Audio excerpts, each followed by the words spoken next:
A'udzubillahi minasyaitonirrajim. Bismillahirrahmanirrahim.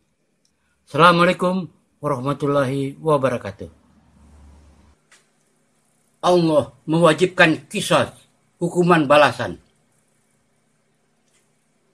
Menurut syara, qisas ialah hukuman balasan yang seimbang bagi pelaku pembunuhan maupun perusakan atau penghilangan fungsi anggota tubuh. Qisas adalah istilah dalam syariat Islam yang berarti pembalasan dengan memberi hukuman yang setimpal kepada pelaku pidana. Perintah qisas dimulai sebagaimana perintah syam puasa, yaitu Ya ayyuhalladzina amanu kutiba alaikumus siyamu kama kutiba alal ladzina min qablikum la'allakum tattaqun. Hai orang-orang yang beriman, diwajibkan atas kamu berpuasa sebagaimana diwajibkan atas orang-orang sebelum kamu agar kamu bertakwa. Perintah qisas. Ya ayyuhalladzina amanu kutiba alaikumul qisasu fil qatla. Hai orang-orang yang beriman, diwajibkan atas kamu qisas berkenaan dengan orang-orang yang dibunuh. Penerapan qisas umumnya untuk kasus pembunuhan dan penganiayaan. Dalam kasus pembunuhan, hukum qisas memberikan hak kepada wali terhadap pelaku pidana. Hutang nyawa dibayar nyawa. Pemahaman terhadap qisas selama ini terkadang masih dianggap sebagai sesuatu yang sangat angker, menakutkan, dan tidak manusiawi. Sehingga timbul apa yang dinamakan Islamfobia. Padahal Allah Azza wa Jalla menggambarkan qisas dalam firman-Nya pada surah 2 Al-Baqarah ayat 179. Di dalam qisas itu ada jaminan kelangsungan hidup bagimu, hai orang-orang yang berakal, supaya kamu bertakwa. Imam Asy-Syaukani rahimahullah menjelaskan ayat ini dengan menyatakan maknanya ialah kalian memiliki jaminan kelangsungan hidup dalam hukum yang Allah Azza wa Jalla syariatkan ini. Karena bila seseorang tahu akan dibunuh secara qisas apabila ia membunuh orang lain, tentulah ia tidak akan membunuh dan akan menahan diri dan meremehkan pembunuhan serta terjerumus padanya. Sehingga hal ini sama seperti jaminan kelangsungan hidup bagi jiwa manusia. Ini adalah suatu bentuk sastra balaghah yang tinggi dan kefasihan yang sempurna.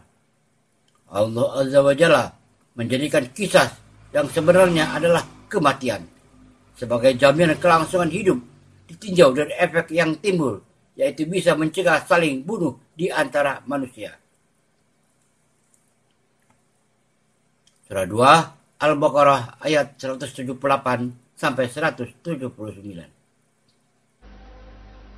Ya ayyuhalladzina amanu kutiba alaikumul qisasu fil qatla al-hurru bil hurri wal 'abdu bil 'abdi wal unsa bil unsa faman 'ufiya lahu min akhihi syai'un fattiba'un bil ma'ruf wa ada'un ilayhi bi ihsan dzalika takhfifun min rabbikum wa rahmatun فمن فمن اعتدى بعد ذلك فله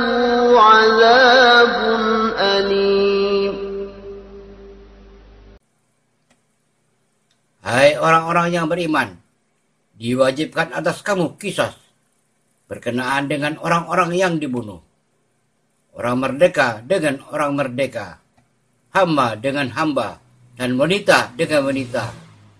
Maka barang siapa yang mendapat suatu pemaafan dari saudaranya, hendaklah yang memaafkan mengikuti dengan cara yang baik, dan hendaklah yang diberi maaf membayar diat kepada yang memberi maaf dengan cara yang baik pula. Yang demikian itu adalah suatu keringanan dari Rabb kamu dan suatu rahmat. Barang siapa yang melampaui batas sesudah itu, maka baginya siksa yang sangat pedih. ولكم في القصاص حياة يا أولي الألباب لعلكم تتقون.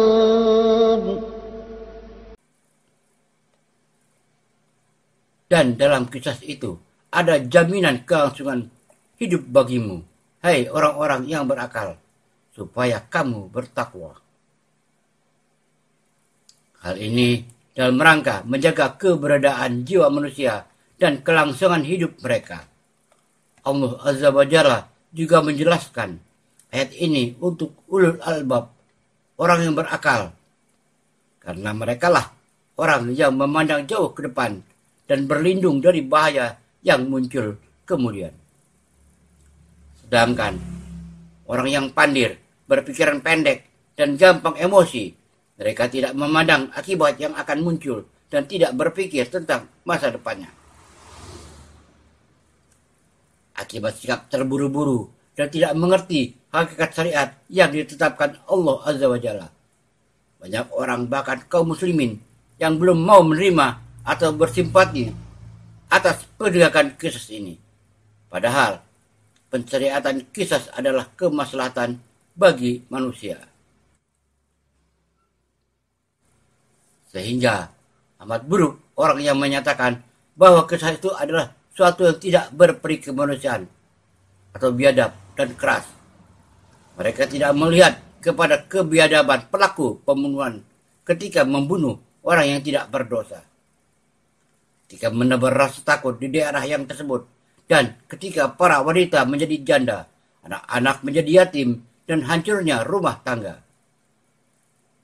Mereka ini hanya kasihan kepada pelaku kejahatan dan tidak kasihan kepada korban yang tidak berdosa. Sungguh jelek dan dangkal akal mereka. Allah Azza wa Jalla berfirman dalam surah 5 Al-Maidah ayat 50. أفحكم الجاهلية يبغون ومن أحسن من الله حكما لقوم يوقنون.